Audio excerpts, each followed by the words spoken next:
বছরের 11 মাসে আমাদের আমল এবং ইবাদতের যেটুকু ঘাটতি হয়, যেটুকু ত্রুটি বিচ্যুতি থাকে, সেই ইবাদত এবং নেকামলের ত্রুটি বিচ্যুতি এবং ঘাটতি পোষায় নেওয়ার জন্য রমাদান হলো আমাদের জীবনের সবচেয়ে বড় এবং সুবর্ণ সুযোগ।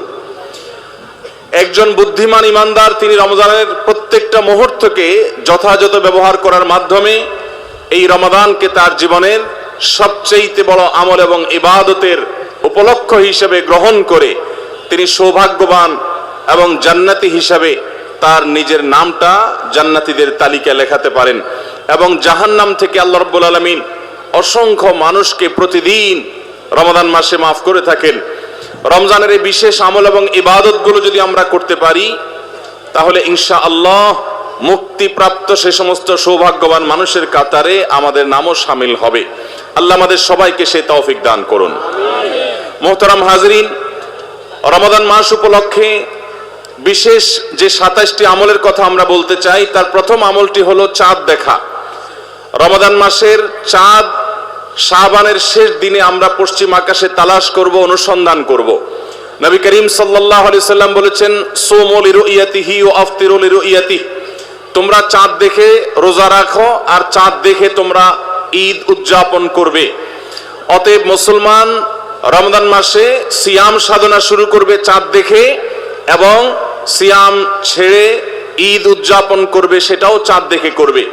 আর এই চাঁদ দেখাটা নবী করিম সাল্লাল্লাহু আলাইহি সাল্লামের গুরুত্বপূর্ণ একটি সুন্নাহ। চাঁদ দেখতে গিয়ে কেউ যদি চাঁদ দেখতে পান তিনিও সওয়াব পাবেন। যদি আপনি চাঁদ তালাশ করেন আর চাঁদ দেখতে নাও পান তারপরও আপনি সওয়াব পাবেন, কারণ আপনি চেষ্টা করেছেন।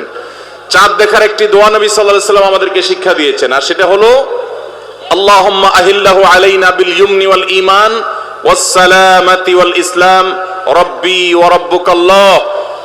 যার অর্থ হলো, হে আল্লাহ, এই নতুন চাঁদ নতুন মাসটিকে আপনি আমাদের জন্য বরকতময় করে দিন, ঈমানময় করে দিন। ঈমানের সাথে যেন এই মাসে আমরা সময় কাটাতে পারি, অতিবাহিত করতে পারি এবং নিরাপত্তা, শান্তি এবং ইসলামের উপর যেন আমরা থাকতে পারি। হে চাঁদ, তোমার এবং আমার পালনকর্তা এক আল্লাহ। এই দোয়া পাঠ করা সুন্নাত চাঁদ দেখার পর। আবার দোয়াটি বলছি, আল্লাহুম্মা আহিল্লাহু আলাইনা বিল ইয়ুমনি ওয়াল ঈমান ওয়াস সালামাতি ওয়াল ইসলাম রব্বি ওয়া রাব্বুকাল্লাহ। এটা সেই সকল সৌভাগ্যবান মানুষরা পড়বেন যারা চাঁদ দেখতে পেয়েছেন। অতএব রমাদানকে কেন্দ্র করে সর্বপ্রথম আমাদের যে আমলটি হবে তা হলো শাবানের শেষ দিবসে আমরা পশ্চিম আকাশে চাঁদ তালাশ করব ইনশাআল্লাহ। আজকাল আমরা বেশিরভাগ মানুষ চাঁদ তালাশ করি ফেসবুকে, সোশ্যাল মিডিয়াতে। আমরা ফেসবুক বা সোশ্যাল মিডিয়া থেকে নিউজ নিতেই পারি, কিন্তু আমার একজন মুসলমান হিসাবে কর্তব্য হলো আমি পশ্চিম আকাশে শাবানের শেষ দিবসে চাঁদ তালাশ করব। আমরা যদি চাঁদ তালাশ না করি, আমরা যদি চাঁদ না দেখি, তাহলে চাঁদ দেখা কমিটি কিভাবে তারা চাঁদ উঠার সংবাদ ঘোষণা করবে? অতএব চাঁদ দেখার যে আমল, সেটি আমাদের সমাজ থেকে যে বিলুপ্ত হয়ে গেছে, সে আমলটাকে আমাদের আবার পুনর্জীবন দিতে হবে। প্রতিটি পাড়ায় মহল্লায় আমরা আনন্দ উৎসবের সাথে রমাদানের চাঁদ তালাশ করব এবং ঈদুল ফিতরের জন্য, অন্যান্য মাসের জন্য আমরা চাঁদ তালাশ করব। কেউ যদি চাঁদ না দেখে একটা এলাকাতে, তাহলে সবাই গুনাহগার হবে। কিছু না কিছু মানুষ অবশ্যই চাঁদ দেখতে হবে, তা না হলে ফরজে কিফায়া তরক করার গুনাহগার সবাইকে হতে হবে। অতএব রমজানের প্রথম আমল হলো শাবানের শেষ দিবসে আমরা পশ্চিম আকাশে সন্ধ্যায় চাঁদ তালাশ করব। চাঁদ দেখতে পেলে দোয়া করব, আর যদি চাঁদ দেখতে না পাই তবু আমি সওয়াব পাবো। আল্লাহ আমাদের সবাইকে আমলটা করার তৌফিক দান করুন। রমাদানের দ্বিতীয় আমল হলো সবচেয়ে গুরুত্বপূর্ণ আমল, সেটা হলো সিয়াম সাধনা, রোজা রাখা।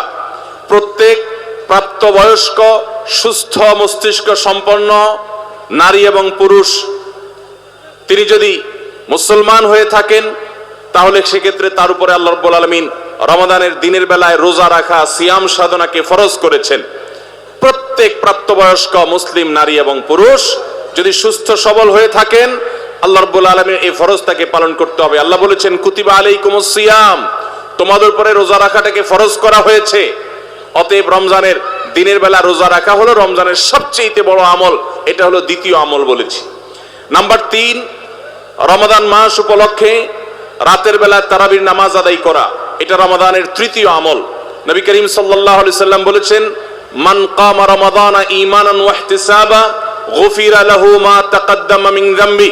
যে ব্যক্তি রমজান মাসে রাতে দাঁড়িয়ে ঈমানের সাথে ইখলাসের সাথে আল্লাহর কাছ থেকে সওয়াব পাওয়ার আশায় তারাবির নামাজ পড়বে, সমস্ত গুনাহ খাতা মাফ করে দেওয়া হবে। মুহতারাম হাজিরিন, অতএব রমজানের এই তৃতীয় আমল তারাবির নামাজটাও আমাদেরকে সুন্দর করে ধীরস্থিরতার সাথে উত্তম রূপে আদায় করার চেষ্টা করতে হবে। এটা হলো রমজানের তৃতীয় আমল।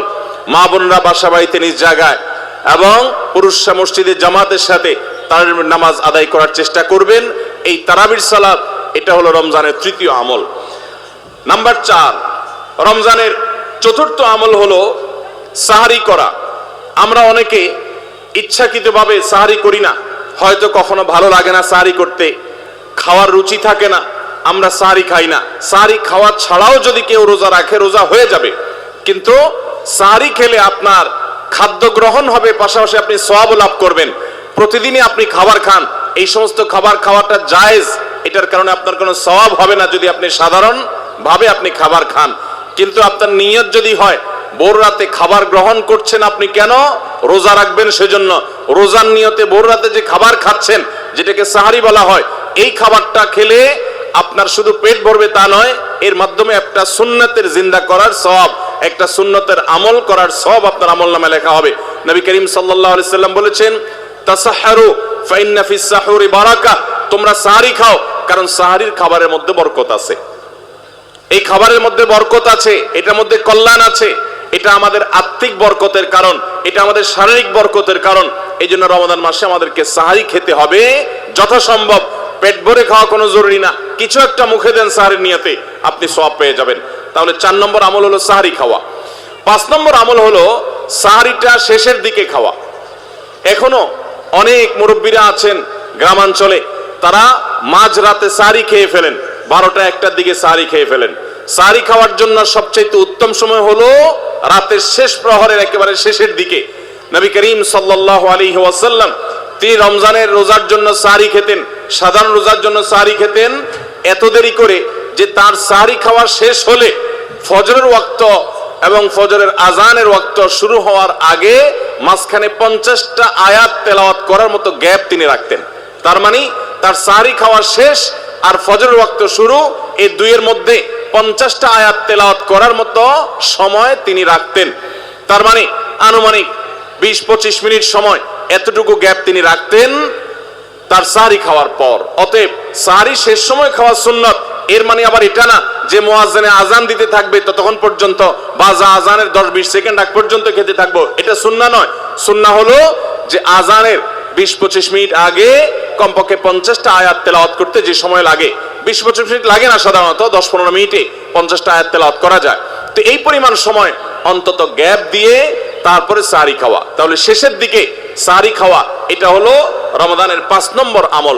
আমরা অনেকে শেষের দিকে সাহারি খাই না, অনেক আগে খাই, একটু শেষের দিকে খাওয়াটা হলো সুন্নাত। নবী করিম সাল্লাল্লাহু আলাইহি সাল্লাম বলেছেন, এই উম্মত মুসলমান জাতি ততদিন কল্যাণের মধ্যে থাকবে, তারা কল্যাণের উপরে প্রতিষ্ঠিত থাকবে যতদিন তারা সাহারি বিলম্ব করে খাবে, দেরিতে খাবে, শেষের দিকে খাবে।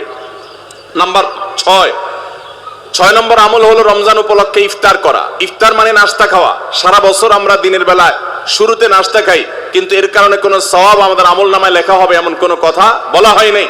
কিন্তু রমজান মাসের সন্ধ্যা যখন আপনি ইফতার খাবেন, এই ইফতার খাওয়ার মাধ্যমে আপনি একটা সুন্নাহর উপর আমল করলেন, এটার কারণে আপনার আমল নামাতে একটা সওয়াব লেখা হবে। সওয়াবের আশা যদি আপনার থাকে, ইফতারের নিয়ত যদি আপনার থাকে, তাহলে এর মাধ্যমে আপনি সওয়াব লাভ করবেন। এই ইফতার করা এটা রমজানের একটা গুরুত্বপূর্ণ সুন্নাহ। ইফতার যদি কেউ নাও করে রোজা হয়ে যাবে, কিন্তু সুন্নাহ তরক হয়ে গেল। এই জন্য ইফতারে যতটুকু তৌফিক হয় ততটুকু কিছু না কিছু মুখে দেওয়া, এটা সুন্নাহ, রমজান মাসের 6 নম্বর আমল। 7 নম্বর আমল হলো ইফতারটা তাড়াতাড়ি করা, ইফতার বিলম্বে না করা।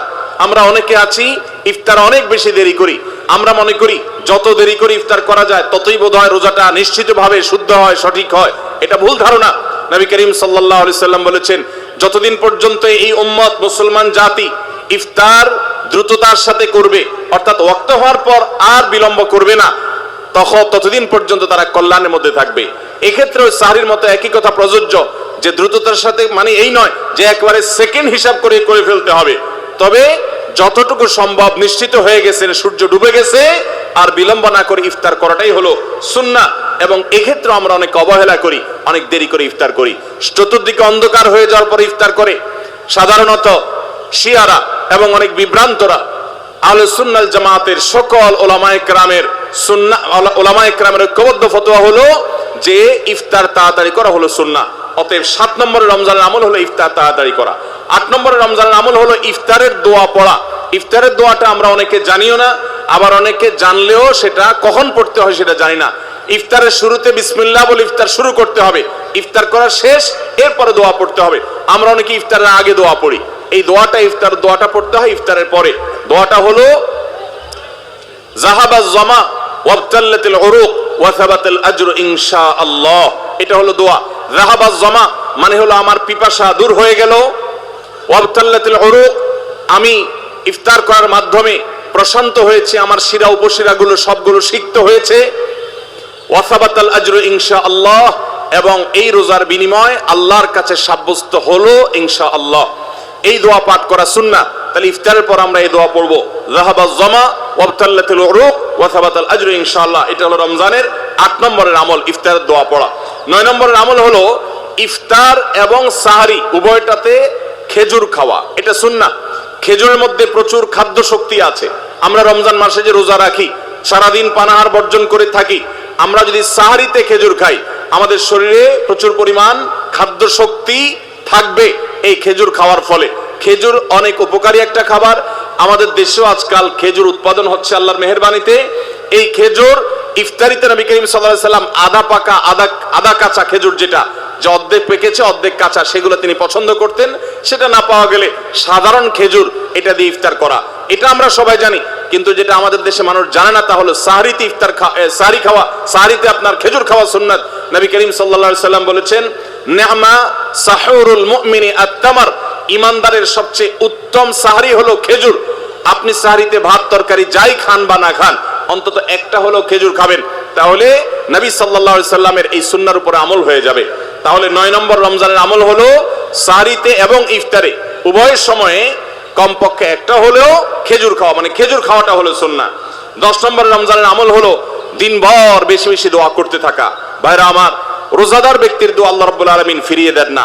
রোজাদার ব্যক্তি দিনভর আল্লাহর কাছে দোয়া করতে থাকলে সে দোয়া কবুল হয়।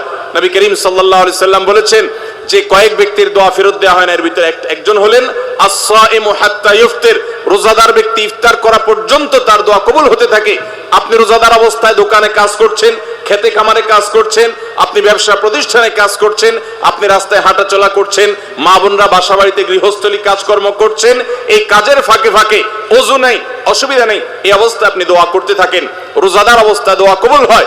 সারাদিন আপনি মনে মনে আপনার চাওয়াগুলো আল্লাহর কাছে নিবেদন করেন, আল্লাহর সাথে আপনি কথা বলতে থাকেন, কারণ দোয়া কবুলের একটা মোক্ষম সময় হলো রমজান মাসে এই রোজা অবস্থায়। বিশেষ করে ইফতারের আগ মুহূর্তে দোয়া কবুল হয়, আমরা তখন অনেকে ইফতার নিয়ে ব্যস্ত হয়ে পড়ি। তাহলে আমরা 10 নম্বর আমল জানলাম রমজান মাসে, সেটা হলো বেশি বেশি আল্লাহর কাছে দোয়া করা, আল্লাহর কাছে মনের চাওয়াগুলো পেশ করা, দুনিয়ার চাওয়া আখিরাত চাওয়া। আল্লাহ আমাদেরকে তৌফিক দান করুন। 11 নম্বর রমজানের বিশেষ আমল হলো সকল প্রকার পাপাচার বর্জন করা। কারণ রমজানের রোজার উদ্দেশ্যই হলো আমরা যেন পাপাচার বর্জন করতে পারি। রমজানের যে রোজা রাখি, এই রোজা মূলত কোরআন এবং হাদিসের ভাষায় এটাকে সওম বা সিয়াম বলা হয়। সওম বা সিয়াম শব্দের অর্থ হলো বিরত থাকা। আর এই বিরত থাকার মানে হলো আমার সামনে পানির বোতল আছে, আমার সামনে খাবার আছে, হালাল টাকায় কেনা, আবার পেটে ক্ষুধা আছে, তৃষ্ণাও আছে, পিপাসা আছে, তারপর আমি খাচ্ছি না, পান করছি না। কেন? কারণ আল্লাহ নিষেধ করেছেন। এখান থেকে শিক্ষা গ্রহণ করে আমার সামগ্রিক জীবনে সকল হারাম, সকল নিষিদ্ধ কাজ থেকে আমাকে বিরত থাকতে হবে, সেই শিক্ষা সিয়াম আমাকে দেয়। এই জন্য এই সিয়ামের মাধ্যমে হারাম বর্জন করা, আল্লাহর নিষিদ্ধ কাজগুলো বর্জন করা, এই ট্রেনিং, এই অভ্যাস রমজান মাসে গড়ে তুলতে হবে। নবী করিম সাল্লাল্লাহু আলাইহি সাল্লাম বিভিন্ন হাদিসে সেই গুরুত্ব আরোপ করেছেন। কোরআনে কারিমে আল্লাহ বলেছেন, তোমাদের উপরে সিয়াম ফরজ করা হয়েছে, তোমাদের পূর্ববর্তীদের উপরে যেমন ফরজ করা হয়েছে সেরকম। উদ্দেশ্য লাআল্লাকুম তাত্তাকুন, যাতে করে তোমরা গুনাহ ছাড়া আল্লাহর নির্দেশগুলো মেনে চলা, তাকওয়া অর্জন করা, অবলম্বন করার ট্রেনিং নিতে পারো, তাকওয়া অবলম্বন করতে পারো, শিখতে পারো এখান থেকে। অতএব রমজানের 11 নম্বর বিশেষ গুরুত্বপূর্ণ আমল হলো সকল হারাম, সকল পাপাচারগুলো এই মাসে বিশেষভাবে বর্জন করে চলা। যদি সেটা কেউ না করে তাহলে তার এই রোজার কোনো অর্থ হতে পারে না। অতএব 11 নম্বর আমল পাপাচার বর্জন করে চলা। 12 নম্বর আমল হলো পাপাচারের মধ্যে আবার বিশেষ করে মিথ্যা কথা, মিথ্যা কাজ, প্রতারণা 2 নম্বরই, এগুলো পরিহার করে চলা। এগুলো অন্য সময় তো পরিহার করতেই হবে, রমজানে আরো বিশেষ গুরুত্বের সাথে পরিহার করতে হবে। বুখারীর হাদিসে আসছে, নবী করিম সাল্লাল্লাহু আলাইহি সাল্লাম বলেছেন, মান লাম ইয়াদা কাওলাজ জুরি ওয়াল আমাল বিহি ফালাইসা লিল্লাহি হাজা আন ইয়াদা তাআমাহু ওয়া শারাবা। যে ব্যক্তি মিথ্যা কথা, মিথ্যা কাজ এগুলো ছাড়লো না, সেই ব্যক্তির উপবাস থাকায় আল্লাহর কোনো ঠেকা পড়ে নাই। অর্থাৎ তার এই রোজা থাকাটা উপোস থাকা ছাড়া কিছুই নয়, আর তার এই উপোস থাকায় আল্লাহর কোনো প্রয়োজন পড়ে নাই। অর্থাৎ তার এই রোজার কোনো মানে নাই, অর্থহীন হয়ে যাবে যদি সে রোজা রেখে মিথ্যা কথা বলে, মিথ্যা কাজ করে। এই জন্য রমজান মাসের গুরুত্বপূর্ণ আমল হলো 12 নম্বর আমল, যে আমরা মিথ্যা কথা, মিথ্যা কাজ রমজান মাসে পরিহার করবো রোজা অবস্থা বিশেষ করে। 13 নম্বর আমল হলো স্পেশালি ঝগড়াঝাটি থেকে বিরত থাকা। নবী করিম সাল্লাল্লাহু আলাইহি সাল্লাম বলেছেন, কোন রোজাদারের সাথে কেউ যদি কুতর্ক করতে আসে, ঝগড়া ফাসাদ করতে আসে, তাহলে সে বলবে ইন্নী সায়েম, আমি তোমার ঝগড়া, আমি তোমার বিতর্ক বৎসার জবাব দিতে পারছি না, কারণ আমি রোজাদার। রোজাদার অবস্থায় আমি আমার মুখ নষ্ট করব না, সময় নষ্ট করব না।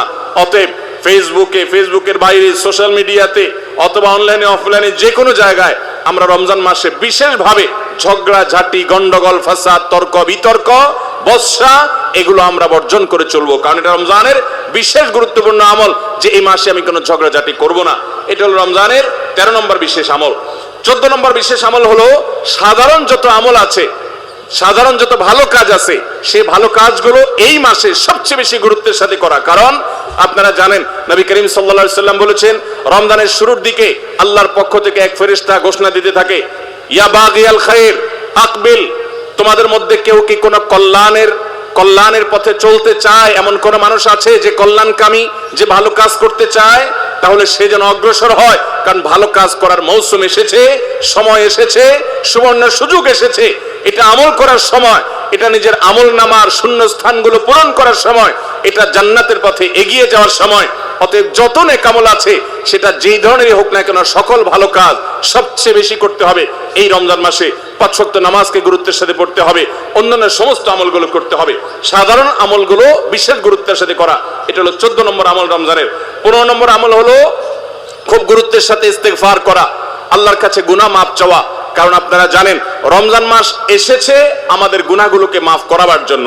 রমজান মাস এসেছে আমাদেরকে জাহান্নাম থেকে মুক্তির পরোয়ানা পাইয়ে দেওয়ার জন্য।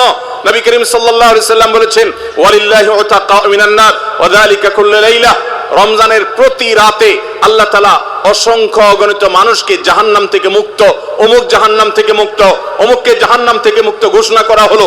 এই আল্লাহর ফরমানে এলাহি তিনি জারি করতে থাকেন, বহু মানুষকে আল্লাহ তাআলা মুক্ত ঘোষণা করেন। একজন ইমানদার বান্দা এই আল্লাহর তাআলার সাধারণ ক্ষমার অফার নেওয়ার জন্য তিনি চোখের পানি ফেলে দোয়া করবেন, তিনি বিভিন্ন সময় দোয়া করবেন, আল্লাহ রমজান মাস চলছে, এটা গুনাহ মাফ করানোর সময়, এটা গুনাহ মাফ করার সুবর্ণ সুযোগ, আপনি আমার গুনাহগুলো মাফ করে দিন, আমার ভুল ত্রুটি মাফ করে দিন, সারা বছর আমি অনেক পাপ করেছি, আল্লাহ আপনি আমাকে ক্ষমা করে দিন, আমার হিসেবে যত আমল নামাতে যত গুনাহ আছে সবগুলো আপনি ডিলিট করে দিন। আল্লাহর কাছে মাফ চাইতে হবে। নবী করিম সাল্লাল্লাহু আলাইহি সাল্লাম বলেছেন, জিবরিল এসে তার কাছে প্রস্তাব পেশ করেছেন আল্লাহর তরফ থেকে, বাউদামান আদরাকা রমাদান ওয়া লাম ইগফার লাহ, যে ব্যক্তি রমজান পেয়েছে অথচ তার গুনাহ মাফ হয় নাই, সে ধ্বংস হোক। নবী সাল্লাল্লাহু আলাইহি সাল্লাম আমিন বলেছেন। অতএব রমজান মাসে গুনাহ মাফ যদি আপনি করাতে না পারেন, তাহলে জিবরিলের বদদোয়া, নবী সাল্লাল্লাহু আলাইহি সাল্লামের বদদোয়া আপনার জন্য লাগবে। এই জন্য যেই কোনো মূল্যে রমজানের প্রতি রাতে প্রতিদিন চোখের পানি ফেলে একটু একটু করে হলে দোয়া করে আল্লাহর কাছে নিজের গুনাহগুলো মাফ করাইতে হবে।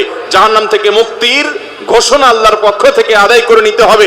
এর মাধ্যমে এটা হবে দোয়ার মাধ্যমে, রোনাজারির মাধ্যমে, কান্নাকাটির মাধ্যমে, চেষ্টার মাধ্যমে, আল্লাহর কাছে তওবা করার মাধ্যমে। আল্লাহ আমাদেরকে তৌফিক দান করুন। এটা হলো 15 নম্বর আমল, যে গুনাহগুলো মাফ করাবো, জাহান্নাম থেকে মুক্তির পরোয়ানা দেয়া হয়, সেটি আমার নামটা যেন সেই তালিকায় যায়, সেই চেষ্টা আমরা করব প্রতিদিন। 16 নম্বর রমজানের বিশেষ আমল হলো রোজাদারকে ইফতার করানো। নবী করিম সাল্লাল্লাহু আলাইহি সাল্লাম বলেছেন, মান ফাত্তারা সাইমান ফালাহু মিথলু আজরিহি মিন গায়রি আন ইউনকাসা মিন আজরিহি শাইআ, যদি কেউ কোনো রোজাদারকে ইফতার করায়, আল্লাহ রাব্বুল আলামিন ওই রোজাদারের রোজার কারণে তিনি যে সওয়াব পেয়েছেন তারটা তিনি পাবেন, অতিরিক্ত বোনাস হিসেবে যেই লোকটা ইফতার করালো রোজাদারকে, আল্লাহ তাআলা তাকে সমপরিমাণ সওয়াব দান করবেন।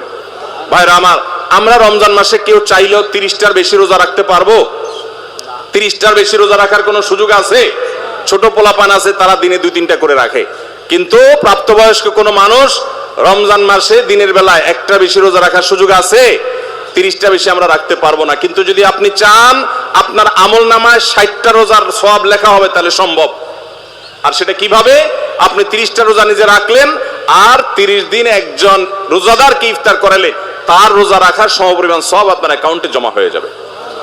তাহলে আমরা রোজাদারকে ইফতার করাবো তো ইনশাআল্লাহ। আপনার আশেপাশে বহু গরিব মানুষ আছে, দ্রব্যমূল্যের ঊর্ধ্বগতির এই বাজারে আপনি সারা মাসের ইফতার তার বাসায় কিনে পাঠিয়ে দেন। আপনি প্রতিদিন একটু ইফতার একটু প্লেটে করে পাঠিয়ে দেন। আপনি কোনো পথচারী পথে হয়তো ইফতারের সময় হয়ে গেছে, বাসায় যেতে পারে না, গাড়িতে আছে, একটু পানির বোতল একটু খেজুর কিনে তাদেরকে দিয়ে দেন। সামান্য একটু প্রচেষ্টা বিপুল পরিমাণ সওয়াব আমাদের পাওয়ার সুযোগ তৈরি হবে। এই জন্য রমজানের বিশেষ আমল হলো 16 নম্বর আমল, রমজানে রোজাদারকে ইফতার করানোর চেষ্টা করবো তো ইনশাআল্লাহ। 17 নম্বর রমজানের স্পেশাল আমল হলো যে রমজানে বিশেষ গুরুত্বের সাথে কোরআন তেলাওয়াত করা। কারণ রমজান মাসের পরিচয় দিতে গিয়ে আল্লাহ তাআলা কোরআনে বলেছেন, শাহরু রমাদান আল্লাযী উনজিলা ফীহিল কুরআন। রমজান এমন মাস যে মাসে কোরআন নাজিল করা হয়েছে। এই কোরআন দিয়ে রমজানকে আল্লাহ পরিচয় দিয়েছেন। রমজান মাসের মর্যাদাই হয়েছে কোরআনের কারণে। এই জন্য কোরআনের সাথে রমজানে বেশি সময় কাটাতে হবে। কোরআনের হালাকা করবেন, কোরআনের মজলিস করবেন, কোরআন শিক্ষার আসর করবেন। ইমাম সাহেব মুয়াজ্জিন সাহেবকে দিয়ে প্রতিটা মসজিদে মসজিদে মুসল্লিরা কোরআন শুদ্ধ করবেন, বিশুদ্ধ করে তেলাওয়াত করবেন। কোরআন প্রতিদিন একটু একটু করে তেলাওয়াত করবেন। সম্ভব হলে গোটা রমজানে কমপক্ষে একটা বার কোরআন পড়ে শেষ করবেন। তারাবিতে তো শুনবেনই, এর বাইরেও কোরআন তেলাওয়াত করবেন। অনেকে আছে 11 মাস কোরআন পড়ার তৌফিক হয় না। আল্লাহর ওয়াস্তে কোরআন নাজিলের এই মাসে অন্তত কোরআনটাকে আঁকড়ে ধরেন। ও মুসলমান, কোরআন যদি আঁকড়ে না ধরেন তাহলে আপনার চাইতে হতভাগা আর কেউ নেই। এই জন্য কোরআন নাজিল মাসে বিশেষ গুরুত্বের সাথে আমাদেরকে 17 নম্বর আমল কোরআন তেলাওয়াত করতে হবে। 18 নম্বর আমল হলো কোরআন তেলাওয়াত করার আমল। আমরা সবাই জানি, কিন্তু কোরআন রমজান মাসে নবী করিম সাল্লাল্লাহু আলাইহি ওয়াসাল্লাম শোনাশুনি করতেন, এটা আমরা অনেকে জানি না। জিবরিল আলাইহিস সালামের সাথে নবী করিম সাল্লাল্লাহু আলাইহি ওয়াসাল্লাম কোরআন শোনাশুনি করতেন। তিনি জিবরিলকে শোনাতেন, জিবরিল তাকে শোনাতেন। এই জন্য রমজান মাসে আপনি কোরআন তেলাওয়াত করে আপনার স্ত্রীকে শোনান, স্ত্রী তেলাওয়াত করবে, আপনি শুনেন, আপনি অন্য কারোর সাথে এভাবে শোনাশুনি করেন। এটাও রমজান মাসের বিশেষ গুরুত্বপূর্ণ আমল। সেই সাথে কোরআন বুঝে পড়া, কোরআনের ব্যাখ্যা জানার চেষ্টা করা, অর্থ সহকারে জানার চেষ্টা করা, কোরআনের কি আছে, আল্লাহ কি বলেছেন, সেই ইলমটা অর্জন করার এক বিরাট প্রয়োজনীয় সময় মুহূর্ত হলো রমজান মাস। 18 নম্বর আমল হলো তাহলে কোরআন শোনাশুনি করা। 19 নম্বর আমল হলো সাদাকা করা, দান করা। আমাদের প্রিয় নবী সাল্লাল্লাহু আলাইহি ওয়াসাল্লাম সম্পর্কে তার সহধর্মিনী উম্মুল মুমিনিন আয়েশা রাদিয়াল্লাহু তাআলা আনহা বলেছেন, নবী সাল্লাল্লাহু আলাইহি ওয়াসাল্লাম এমনিতেই দানশীল ছিলেন। তিনি সারা বছর প্রচুর পরিমাণে দান করতেন, কিন্তু রমজান যখন শুরু হতো তখন তিনি সবচেয়ে বেশি বদান্য, সবচেয়ে বেশি দানশীল হয়ে পড়তেন। তার দানশীলতা এত বেড়ে যেত যে মুক্ত বাতাস যেরকম সব জায়গায় পৌঁছে যায়, যে জায়গায় মানুষ চায় দরজা খুলে রাখে সেখানেও যায়, কোন একটা ফাঁক ফোকর পেলে সেই জায়গায়ও মুক্ত বাতাস প্রবেশ করে। নবী সাল্লাল্লাহু আলাইহি ওয়াসাল্লামের রমজানের দানটা এরকম ছিল যে চায় তাকেও দিতেন, যে চায় না তাকেও দিতেন। তিনি দুই হাতে দিতেন। তিনি অনেক বেশি সম্পদশালী ছিলেন না, কিন্তু যেটুকু ছিল অকাতরে তিনি দান করতেন। আমাদের আয়েশা রাদিয়াল্লাহু তাআলা হাদিস থেকে বোঝা যায় রমজান মাস দানের মাস। এই জন্য নবীজি বছরের অন্য যে কোনো সময় চাইতে রমজানে বেশি বেশি দান করতেন। আপনার আত্মীয় স্বজনকে দান করেন, রক্ত সম্পর্কে মানুষগুলোকে দান করেন, পাড়া প্রতিবেশীর অভাবী মানুষদেরকে দান করেন, চেনা অচেনা জানা অজানা সমস্ত মানুষকে আপনার সাধ্য অনুযায়ী আপনি দান করা শুরু করেন। এটা রমজান মাসের গুরুত্বপূর্ণ একটা আমল। এবং 19 নম্বর আমল দান করা। 20 নম্বর আমল হলো সারি খেতে আমরা যখন উঠি তখন একটু তাহাজ্জুদের নামাজ পড়া, একটু দোয়া করা। এই সুযোগটা 11 মাস আমাদের হয় না। তাহাজ্জুদের নামাজ এত গুরুত্বপূর্ণ যে কোরআনে কারিমে আল্লাহ রাব্বুল আলামিন এই নফল আমলের নির্দেশ করেছেন, অমিনাল লাইলি ফাতাহাজ্জাদ বিহি নাফিলাতাল লাক। রাতের কিছু অংশ নফল হিসাবে তুমি তাহাজ্জুদ পড়ো। ভাইরা আমার, 5 ওয়াক্ত নামাজের জন্য ডাকে মুয়াজ্জিন আজানের মাধ্যমে, আর তাহাজ্জুদের জন্য ডাকেন স্বয়ং আল্লাহ রাব্বুল আলামিন। আমরা সবাই হাদিস জানি, নবী করিম সাল্লাল্লাহু আলাইহি ওয়াসাল্লাম বলেছেন যে রাতের শেষ প্রহর যখন হয় আল্লাহ দুনিয়ার আসমানে এসে ডেকে ডেকে বান্দাদেরকে বলেন, আলা মিন মুস্তাগফিরিন ফাগফিরাল্লাহ, আছো যে তোমরা কেউ ক্ষমা চাইবা আমি ক্ষমা করব। অফার নিয়ে আল্লাহ নিজে ডাকেন, আল্লাহ নিজে আহ্বান করেন। এই জন্য ভাইরা আমার, তাহাজ্জুদের নামাজ 12 মাস আমরা পড়তে পারি, 11 মাস আমরা পড়তে পারি না, কারণ আমাদের কাজে কামে ব্যস্ততা, রাতে দেরিতে শোয়ার বদভ্যাস।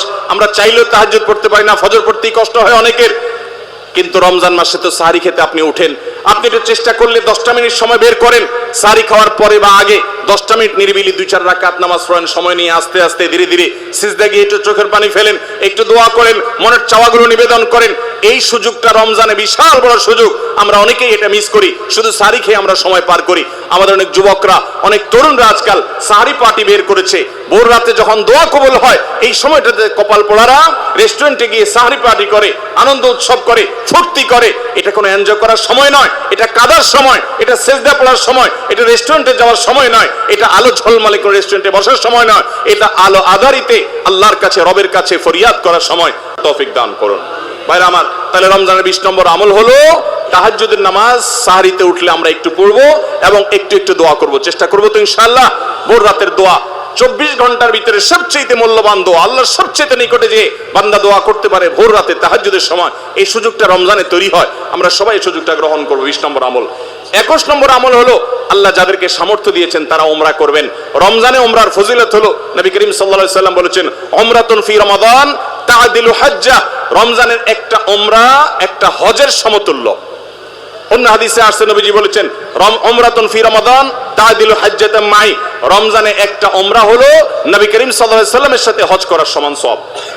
অতএব যাদের তৌফিক আছে তারা উমরা করবে। 21 নম্বর আমল। 22 নম্বর আমল হলো রমজানে দিনের বেলা রোজা রেখে বেশি বেশি মেসওয়াক করবেন। আমরা অনেকে এটা জানি না যে রোজা রেখে মেসওয়াক করা যায়, আমরা বরং অনেকে মেসওয়াক করি না যে রোজা দুর্বল হয় কিনা। অথচ আম্মাজান আয়েশা রাদিয়াল্লাহু তাআলা আনহা বলেছেন যে আমি নবী করিম সাল্লাল্লাহু আলাইহি সাল্লামকে রমজান মাসে রোজা রেখে এত বেশি পরিমাণে মেসওয়াক করতে দেখেছি যে গুণে শেষ করা যাবে না। এই জন্য রমজান মাসে আপনার পকেটে মেসওয়াক থাকতে হবে এবং বেশি বেশি করে আপনি মেসওয়াক করবেন। দুপুরে, প্রত্যেক নামাজের আগে পরে যখন সুযোগ পান আপনি মেসওয়াক করবেন। এবং মেসওয়াক করার মাধ্যমে আরেকটি আমল হবে যেটি নবী সাল্লাল্লাহু আলাইহি সাল্লাম করতেন রোজা রেখে। এটি 22 নম্বর আমল, রোজা রেখে মেসওয়াক করা। 23 নম্বর আমল হলো রমজানের শেষ 10টা দিন ইতিকাফে বসে যাওয়া। যাদের তৌফিক আছে মসজিদে ইতিকাফে বসে যাবেন। ভাইরা আমার, 3য় হিজরিতে রোজা ফরজ হওয়ার পর নবী করিম সাল্লাল্লাহু আলাইহি সাল্লাম জীবনে কখনো রমজানের শেষ 10 দিন মসজিদে ইতিকাফে বসা ছাড়া সময় কাটান নাই। আমরা বেশিরভাগ মানুষ জীবনে একবারও ইতিকাফের তৌফিক আমাদের হয় নাই।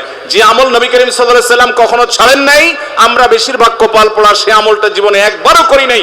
ইতিকাফের মানে হলো আপনি গাট্টি বসকা নিয়ে, আপনার কাঁথা বালিশ নিয়ে, আপনার সব কাপড় চোপড় নিয়ে আপনি আল্লাহর চৌকাঠে এসে পড়ে যাওয়া। এটা অত্যন্ত অত্যন্ত তৃপ্তিদায়ক একটা ইবাদত, অত্যন্ত এই একটা মজাদার একটা ইবাদত, যেটার স্বাদ আপনি আস্বাদন একবার করলে আপনাকে আর কেউ ঠেকাতে পারবেন। আমরা মনে করি ইতিকাফ মানে মসজিদে বন্দী হয়ে যাওয়া, কথা বলা যাবে না, বোবার মতো থাকতে হবে। এটা ভুল ধারণা। মসজিদে থাকলে প্রয়োজনে কথা বলতে পারবেন, আপনি ঘুমাতে পারবেন, আপনি অন্যান্য প্রয়োজনীয় কাজ, একান্ত প্রয়োজনীয় কাজও করতে পারবেন।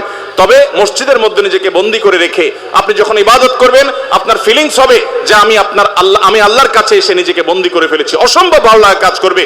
আপনি যদি ইতিকাফে থাকেন তাহলে সেক্ষেত্রে বিশাল বড় একটা আমল আপনি জিন্দা করলেন।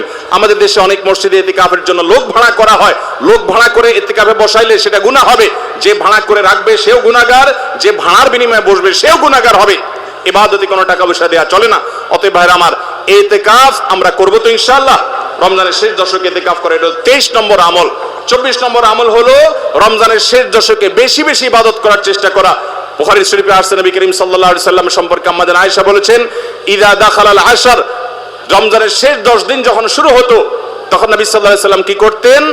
আইকাজ আহিয়া লাইলা, সারা রাত আর ঘুমাতেন না। শেষ 10 দিন সারা রাত ঘুমাতেন না। ওয়াসাদ্দা মিজারা, কোমর বেঁধে নিতেন। ওয়াইকাযা আহলা, এবং তার পরিবারকে তিনি জাগিয়ে তুলতেন। আরেক হাদিসে আসছে নবী সাল্লাল্লাহু আলাইহি সাল্লাম বলেছেন, কারণ নবী সাল্লাল্লাহু আলাইহি ওয়াসাল্লাম ইযা দাখালাল আশর ইয়াজতাহিদু ফীহি মা লা ইয়াজতাহিদু ফী গায়রি। নবীজির জীবনে কখনো ইবাদতের জন্য এত চেষ্টা করতেন না যত চেষ্টা করতেন রমজানের শেষ দশকে ইবাদতের জন্য।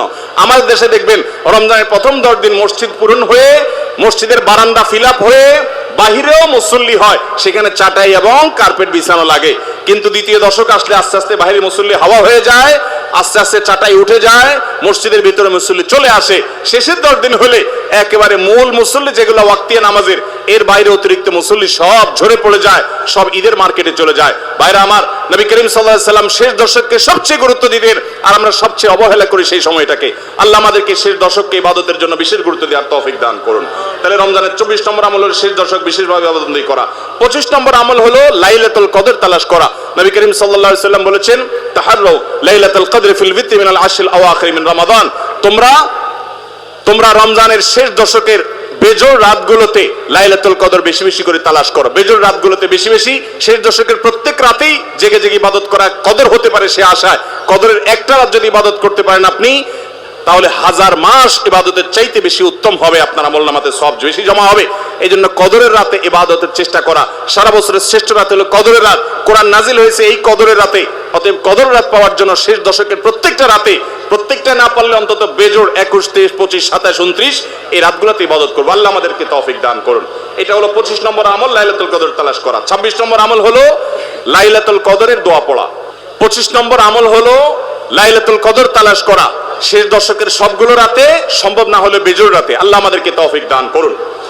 আর 26 নম্বর আমল হলো লাইলাতুল কদর যদি আমরা পেয়ে যাই, মনে হয় যে এটা লাইলাতুল কদর হতে পারে, তাহলে একটা বিশেষ দোয়া পড়া। দোয়াটা হলো আল্লাহুম্মা ইন্নাকা আফুউন তুহিব্বুল আফওয়া ফাআফু আন্নি। হে আল্লাহ, আপনি ক্ষমাশীল, আপনি ক্ষমা করতে ভালোবাসেন, পছন্দ করেন, আপনি আমাকে ক্ষমা করুন। এই দোয়াটা পড়বো তো ইনশাআল্লাহ। আল্লাহুম্মা ইন্নাকা আফুউন, বড় বড় অর্থবহ একটা দোয়া, বড় মজাদার একটা দোয়া। আল্লাহুম্মা ইন্নাকা আফুউন, আল্লাহ আপনি তো ক্ষমাশীল, তুহিব্বুল আফওয়া ক্ষমা করতে পছন্দ করেন, ফাআফু আন্নি, অতএব আমাকে ক্ষমা করেন। 26 নম্বর আমল লাইলাতুল কদরের দোয়া পড়া। 27 নম্বর এবং সর্বশেষ আমল হলো রমজানের শেষে, ঈদের চাঁদ দেখা যাওয়ার পর অথবা ঈদের চাঁদ দেখা যাওয়ার একদিন আগেও করা যায়, ফিতরা আদায় করা, গরিবদের বাসায় খাদ্য পৌঁছে দেওয়া। এটা কেন করব? নবী করিম সাল্লাল্লাহু আলাইহি সাল্লাম বলেছেন, যাকাতুল ফিত্রে তুহরাতান লিস-সাইমি আনিল লাগবি ওয়ার রাফাস ওয়া তু'মাতাল লিল মাসাকিন।